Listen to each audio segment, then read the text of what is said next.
तो चलिए आज बात करते हैं एक ऐसी चीज की जो बहुत कॉम्प्लिकेटेड है और अक्सर छिपी हुई रहती है। Emotional manipulation. आइए इसे आराम से परत दर परत समझने की कोशिश करते हैं ताकि पता चले कि ये असली में प्यार है या फिर प्यार के भेष में कोई साजिश। अच्छा, कभी ऐसा होता है ना कि दिल तो कुछ और कह रहा होता है पर मुंह से कुछ बिल्कुल अलग ही निकल जाता है। मतलब अंदर से एक स्ट्रांग आवाज आती है कि नहीं, ये नहीं करना, लेकिन सामने वाले की तरफ देखकर बस हाँ कहना पड़ जाता है। अगर ये एहसास जाना पहचाना सा लग रहा है तो ये समझने की जरूरत है कि ये सिर्फ कोई कमजोरी नहीं है, बल्कि ये इमोशनल मैनिपुलेशन का एक साइन, एक संकेत हो सकता है। तो सवाल उठता है, आखिर ये है क्या चीज? देखिए, ये कोई सीधी साधी जबरदस्ती नहीं है, बिल्कुल नहीं। ये उससे कहीं ज्यादा सूक्ष्म और बड़ी चालाकी से बुना गया एक जाल है। बिल्कुल आसान शब्दों में समझें तो इमोशनल मैनिपुलेशन का मतलब है किसी के जज्बातों के साथ खेलना, उनकी फीलिंग्स का इस्तेमाल करके उनसे वो काम करवा लेना जो वो शायद अपने मन से कभी न करते। इसमें न कोई धमकी होती है, न कोई जोर जबरदस्ती, बस इमोशंस का स्मार्ट यूज होता है। और बस यहीं पर सारा फर्क साफ हो जाता है। जब जबरदस्ती होती है तो पता होता है कि हाँ, हमसे मजबूरी में कुछ करवाया जा रहा है, लेकिन मैनिपुलेशन में इसमें तो इंसान को लगता है कि वो जो कुछ भी कर रहा है वो अपनी ही मर्जी से कर रहा है। उसे ये एहसास तक नहीं होता कि उसके डिसीजंस अब उसके अपने हैं ही नहीं।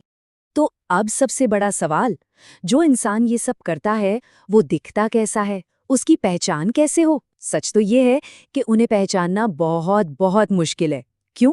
क्योंकि उनका चेहरा अक्सर बहुत ही मीठा होता है। और शायद यही इस पूरे खेल की सबसे खतरनाक सच्चाई है। एक इमोशनल मैनिपुलेटर कभी भी किसी फिल्म के विलेन जैसा नहीं दिखेगा। वो शुरू शुरू में तो बिल्कुल भी बुरा महसूस नहीं होने देगा, बिल्कुल भी नहीं। ऐसा लगेगा जैसे वो दुनिया का सबसे ज्यादा ख्याल रखने वाला इंसान है। उनका बिहेवियर इतना अच्छा होगा, उनकी बातें इतनी मीठी होंगी कि शक करने का तो सवाल ही पैदा नहीं होता। और यही यही उनका प्यार भरा अंदाज उनका सबसे बड़ा हथियार बन जाता है। वो अक्सर ऐसी बातें कहते हैं जैसे कि मैंने तो हमेशा तुम्हारी परवाह की है, पर शायद तुम ही बदल गए हो। अब सुनने में तो ये कितनी केयरिंग बात लगती है ना? लेकिन इसके पीछे एक हिडन मैसेज है। मैसेज ये है कि मेरी बात मानो वरना तुम बुरे बन जाओगे। और ये लाइन इंसान को खुद अपनी ही नजरों में गिल्टी फील करा देती है। तो फिर सवाल ये है कि इस मीठे जहर को पहचाने कैसे? आइए अब कुछ ऐसे पक्के रेड फ्लैग्स यानी खतरे के संकेतों पर नजर डालते हैं जिन्हें टाइम रहते समझना बहुत जरूरी है। सबसे पहला साइन, हमेशा ये फील कराया जाएगा कि आप कुछ भी कर लें, आप उनकी उम्मीदों पर खरे उतर ही नहीं सकते। You are never enough. दूसरा, गलती चाहे किसी की भी हो, वो रोकर या दुखी होकर सीन ऐसा क्रिएट कर देंगे कि आखिर में माफी सामने वाली को ही मांगनी पड़ेगी। तीसरी चीज, जब उनकी बात नहीं मानी जाती तो वो अचानक बिल्कुल चुप हो जाते हैं। इसे कहते हैं साइलेंट ट्रीटमेंट, और ये चुप्पी इतना बेचैन कर देती है कि इंसान खुद ही झुक जाता है। चौथा, जब कोई अपनी परेशानी बताता है तो जवाब मिलता है तुम कुछ ज्यादा ही सोचते हो। ऐसा सुन सुनकर धीरे धीरे अपनी ही फीलिंग्स पर शक होने लगता है। और हाँ, आखिरी साइन, वो बार बार कहते हैं मैं तुम्हें खोना नहीं चाहता, लेकिन इसका असली मतलब ये होता है मैं तुम्हें कंट्रोल में रखना चाहता हूँ। देखिए, ये सब अगर एक दो बार हो तो शायद ध्यान भी न जाए, लेकिन जब ये चीजें लगातार होने लगती हैं तो इसका असर बहुत बहुत गहरा होता है। इतना गहरा कि ये धीरे धीरे इंसान की अपनी पहचान ही छीन लेता है। और इसका सबसे पहला अटैक होता है कॉन्फिडेंस पर, आत्मविश्वास पर।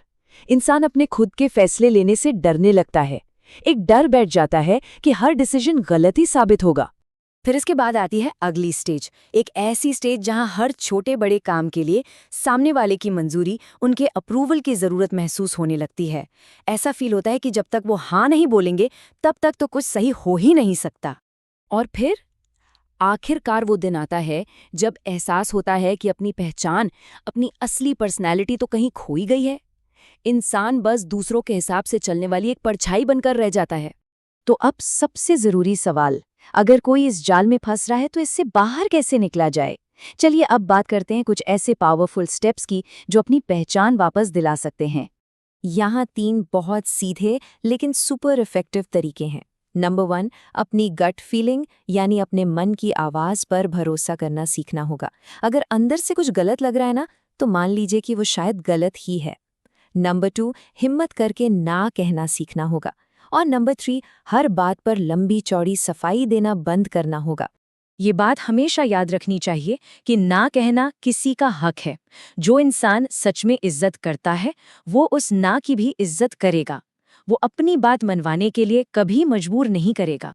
और हाँ, ये भी समझना ज़रूरी है कि अपनी खुशी या अपने फैसलों को किसी के सामने आकर प्रूव करने की ज़रूरत नहीं है।